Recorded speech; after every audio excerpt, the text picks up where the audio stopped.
Hi, this is just a short video to outline the video and audio requirements for the speeches that you will be doing in this course. The first thing I'm going to go over are the video requirements, and these are particularly important for speeches 2 through 4. The first requirement is that you have a live audience of no less than 8 adults, and adults are defined as people who are 16 and over. So if you have younger siblings who don't fall into that category, unfortunately, they are not going to work. It must be adults. You also need to be presenting in a professional space. So some examples would be a conference room or a room in a library or maybe a church space if you have access to it.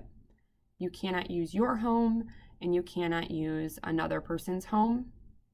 If you have a space and you want to ask me if it works, feel free to just shoot me an email so I can get that information to you quickly. You also need to show your Parkland ID at the beginning. If you are submitting via video and you're not coming into the presentation center to do your speech, this is particularly important. I need to see that it is you that is actually giving the speech. I did want to note that speeches 2 through 4 are going to require some sort of visual aid, so just keep that in mind, and that is something that we will be going over in the next few weeks. So it's not something you have to worry about right at this moment because we'll be talking about it later on. The audience and you must both be visible. So think about that when you're placing your camera. You want to make sure that I can see that that audience of 8 is still there, but that you also can be seen and I can see your body movement, your delivery, and I can hear you well also. Make sure that the camera isn't being moved around. I would recommend utilizing something to hold up the camera instead of another person because people tend to move if you can. But make sure that that camera isn't moving around. It's not going from the audience to you or things like that. It's not waving around too much where I just can't focus on your messaging anymore. And then do not put the camera too far away. I understand that, getting 8 people plus you can be difficult, but if you are too far back, then I can't see you well, or maybe I can't hear you anymore, and that is going to impact me being able to grade your speech. And the thing you definitely don't want to do is have to redo your speech. So if you don't hit these requirements, or if there are serious problems with your video or audio, I am going to have you redo your speech all over again. Some things that you should think about checking on if you are doing the video and audio for your speech on your own is you want to make sure that your sound quality is good. And I highly recommend that you check in the space you are actually speaking in. Obviously, if you're sitting right next to a camera and speaking into it, it's probably going to catch you pretty well. But every room is different. The space that you are away from a camera is going to be different, and that's going to impact your audio. And again, if I don't get good audio, you have to do it over again.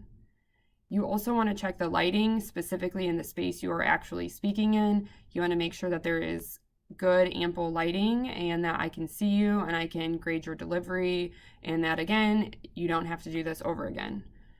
Make sure that you check the camera angle that you're actually going to be speaking from. So set up your camera somewhere and then go and stand exactly where you think you're going to be sitting in relation to the audience to make sure that everything is going to fit into the video that you submit to me.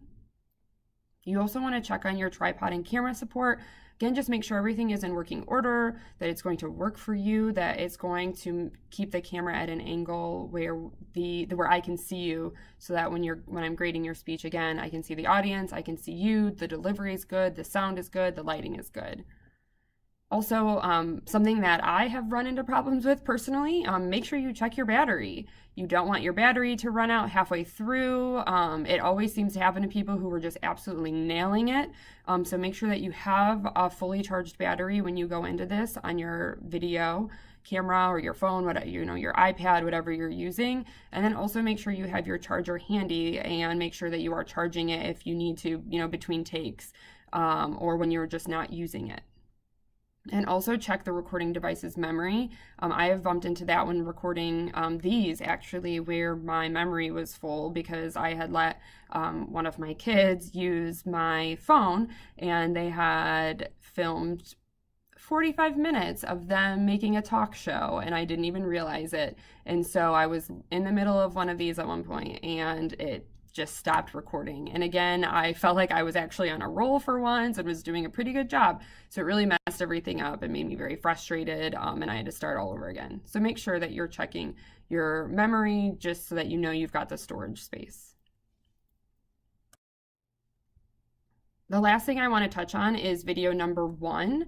This is a little bit different than videos 2 through 4. This is just your introduction speech, and the only major topic requirement is that you tell us a story about yourself. I tried to keep it open-ended. I know sometimes that's actually harder on people, but I wanted it to be a little open-ended so you would just feel comfortable talking about something in front of your classmates for the first time. This one doesn't have to be very long. It should fall in about the 2 to 3 minute time frame. So, don't overthink it. Don't talk too much. Don't, write a really long outline for yourself when you're working on this, because 2 to 3 minutes goes by very quickly. So just remember, you want to fall into those requirements. Usually I give people a little bit of leeway if they go slightly over. I don't if people are falling under the time frame, because you should be able to make something up for at least 2 minutes. Again, you need to make sure you're showing your Parkland ID. Not a big deal if you're in the presentation center, because I'm going to be meeting and talking with you, but if you're going to do this video on your own, make sure that you show your ID just right at the very beginning so I can see that it is you. And for this particular speech, you do not need to worry about having an audience of 8. I'm not going to make that requirement just yet. I do recommend that you speak in front of an audience, though, if you can, because it's going to just make you feel like you've done it, because you're going to be doing it again in a couple of weeks, and you're going to have an audience, and you're going to know how you actually react to having an audience, because it is different every time. The group size can impact how you speak. Some people do fine in small groups, some people do better in large groups, so knowing how you speak in front of an audience is going to be important for you. I'm also not going to require that you submit an outline and speaking notes, and I'm not going to grade an outline or your speaking notes for this one. I'm going to put a little bit of trust in you, that you're not going to write everything out and that you're not going to read directly from your speaking notes. And honestly, I'm going to be able to tell pretty quickly if you did do those things, because you're going to have issues. If you mess up, you're going to have issues bouncing back from it, or you're going to be holding them right in front of you, and that's going to heavily impact your delivery, which is going to impact your grade. But for this one, again, I want to keep it informal. I just want to get you speaking and talking in front of people that you've never talked in front of before, so that you know the things going into speech 2 that maybe you need to work on. And I don't have a bullet point for this, but I do recommend, I'm assuming most of you haven't spoken on camera before, make sure that you do a couple practice runs in front of a camera before you even do your official speech, because I know that I speak very differently in front of a camera than I do in front of a classroom. I hate speaking in front of cameras. I tend to do much better when I'm just speaking in front of a group of people. And so it's something that I've had to work on, and I still have to work on, because for some reason, when you turn a video camera on, I get incredibly nervous. So make sure that you are practicing with a camera in front of you so you just know how it feels, because for me, a camera feels like 10 extra people. And then the last thing, just so you know what I'm going to be looking for, I did put together a rubric. The main things that you want to hit when you're talking in your speech are going to be, you're going to want to have some sort of attention getter, a thesis statement, and a conclusion. And again, don't overthink this. Your attention getter just needs to be one sentence. Your thesis statement is just one sentence. Your conclusion, wrapping everything up, only needs to be 1 or 2 sentences. You're just telling a story. I just want to see that you understood these concepts, because you're going to need to heavily incorporate them moving forward. And it's something that we talk about, we have gone over moving into this speech. So I just want to see that you have an understanding of these and that you can incorporate them even into your general storytelling. So make sure, on top of, obviously, I'll be looking at your delivery, I'll be looking to make sure that you're hitting some of these requirements listed above. And, I'll just be there to make sure that you have put together a speech that is actually you telling a story about yourself. So you're hitting that main topic requirement. But other things to do well on this speech, the things that I'll be looking for are listed right there. So that is all the information I have for you about video requirements for right now. If I may have forgotten something, I hope I didn't, but if you feel like I forgot something or you have a question about something, please just shoot me an email and let me know what your question is. Preferably not 20 minutes before you have to speak, just because I might not see it in time, but make sure that you do reach out with any questions you have and I will get you an answer. Good luck.